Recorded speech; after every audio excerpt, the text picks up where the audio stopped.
Chers paroissiens, dans cette mini-homélie du 2 avril, j'aimerais partager avec vous une idée, une image et un sentiment. Une idée d'abord. Nous voyons dans l'évangile de ce jour une chose qui m'a particulièrement marqué, c'est que Jésus ne se dérobe pas à sa mission. Il est déterminé. Alors que la situation a l'air sans issue, il va sans doute mourir, Jésus tient tête dans un échange avec les Juifs de son temps aux critiques qui lui sont faites. Il ne se dérobe pas. Jésus n'est pas du genre à fuir ses responsabilités. Il affirme avec force sa divinité par ses paroles « Avant qu'Abraham fût, moi je suis ». Il leur reproche leur manque de fidélité à Abraham. Il leur reproche leur manque de foi.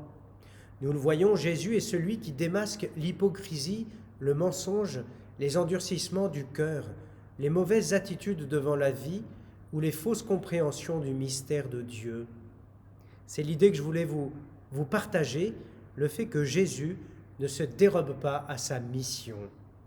Une image ensuite. L'image, c'est celle de la tempête que le pape François a utilisée lors de la veillée de prière vendredi dernier.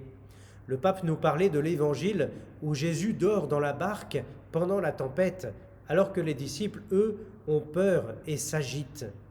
La tempête, nous disait le pape, démasque d'une certaine manière les manques de foi des disciples, les masques qui faussent la vie ou les manques de confiance. Quelle belle image! La tempête pour nous, en ce temps d'épidémie, peut engendrer dans notre cœur des manques de confiance, des problèmes, des angoisses. La tempête nous révèle qu'habituellement, nous avons sans doute pris l'habitude de vivre sans Dieu, dans un mauvais positionnement face à la vie. Nos cœurs sont endurcis comme les pharisiens de l'Évangile. Nous ne voulons pas croire, nous ne voulons pas changer nos habitudes.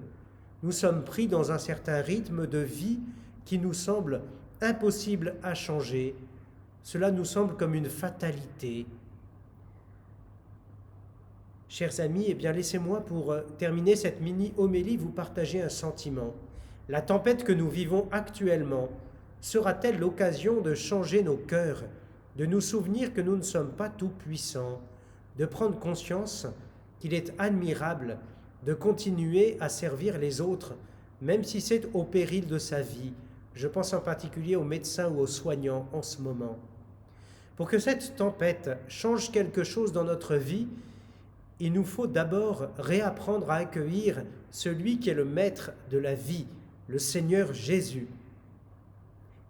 Il dort dans la barque, non parce qu'il se désintéresse de nous, mais parce qu'il sait que si nous le voulons, il peut nous aider à être dans la confiance, à y voir plus clair dans notre vie.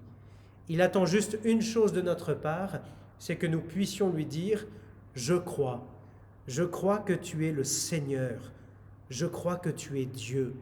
Et bien que ce temps d'épreuve nous aide à démasquer ce qu'il reste encore à changer dans notre propre vie. À bientôt.